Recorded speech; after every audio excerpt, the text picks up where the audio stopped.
خانمای عزیز، بعد از اینکه طرحو با کاربن روی پارچتون انداختید، طرحو ور میدارید میذارید جلوتون و هر جا که پررنگ نیست و یا جزئیات مثلا مشخص نیست میتونید که از اینجا نگاه کنید و روی پارچه اصلیتون بندازید.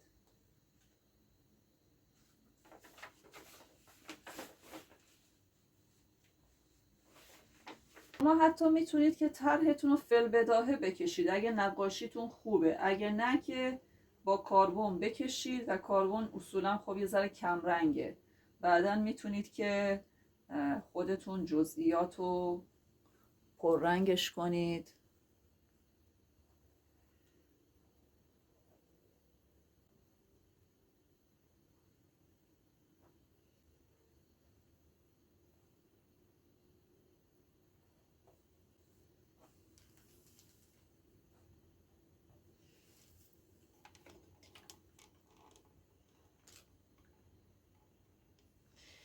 اینجوری طرح رو که رو پارچه انداختید، بعد میریم سراغ مرحله بعد که در واقع کار خودمون رو شروع کنیم. میریم که از ساقه شروع کنیم. پارچه‌تون رو میذارید روی این یونولیت.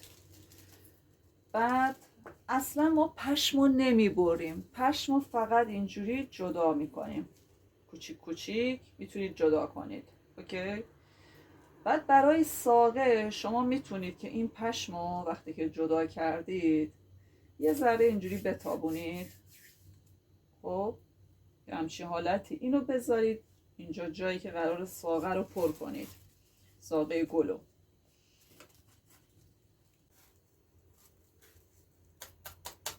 شروع میکنید به سوزن زدن. با این سوزن زدن این پشم اینجا توی دقیقا داخل خط، این خطی که ساقه کشیدیم داخل همین خط رو با این سبز پر میکنیم.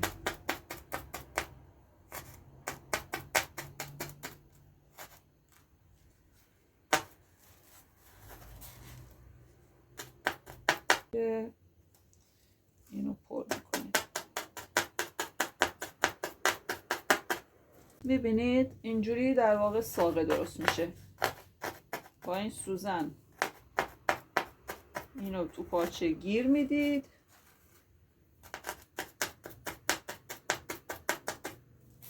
میتونید با این 7 سوزنه روش اینجوری برید که کامل این به خورد پارچه بره و ثابت بشه.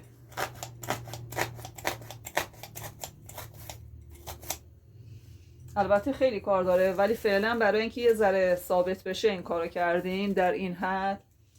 یه ذره اینجا رو دوباره گلبرگ ها رو قراره که سفید بزنم. من از هر کدوم یه ذره دارم بهتون میگم.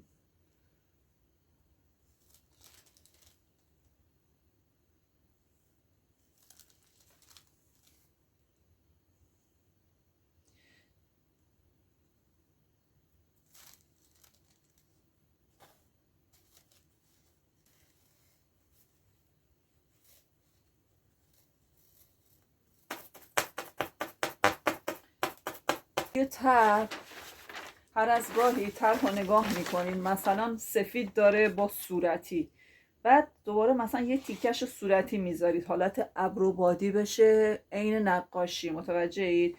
پس اول کلا زمینه رو زمینه گلبرگ ها رو سفید میذارم.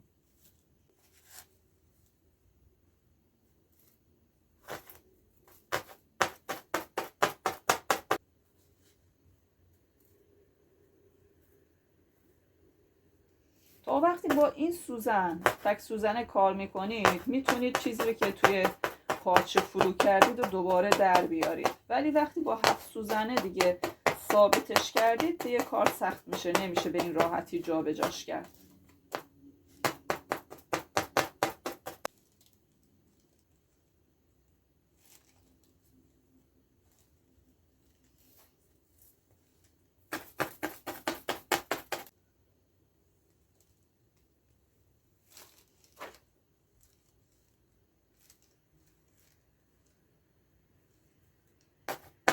برگ ها یه حاله صورتی اضافه کنم. پس چیکار میکنم؟ یه کوچولو صورتی میکنم، اینو میذارم روش.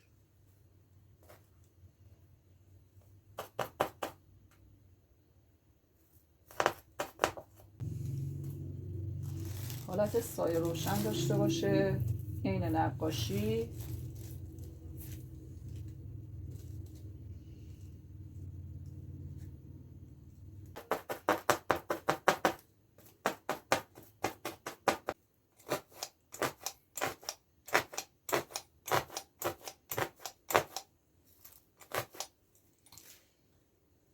یه ذره از این یکی هم استفاده میکنم،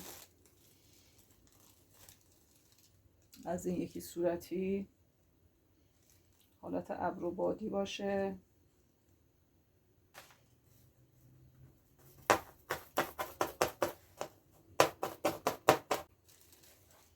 برای این گلبرگ هم استفاده میکنم.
باشه.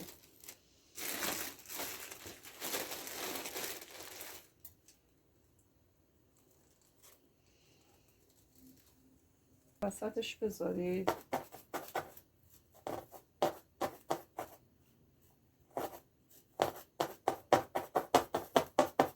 ابتدا اینو بذارید وسطش.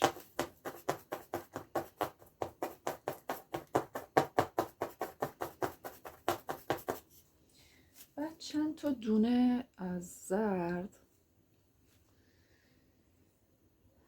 به صورت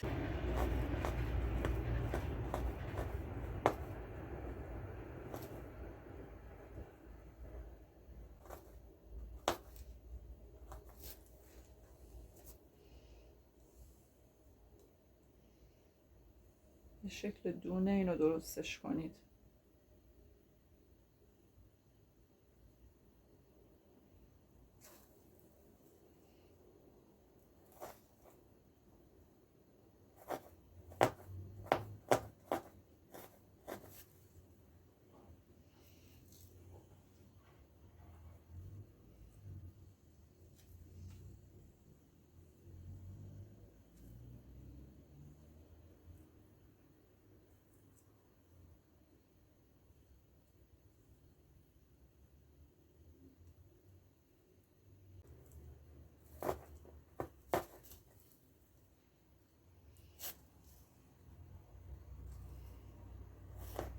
انگاری که مثلا دوناش حالت ایستاده داره.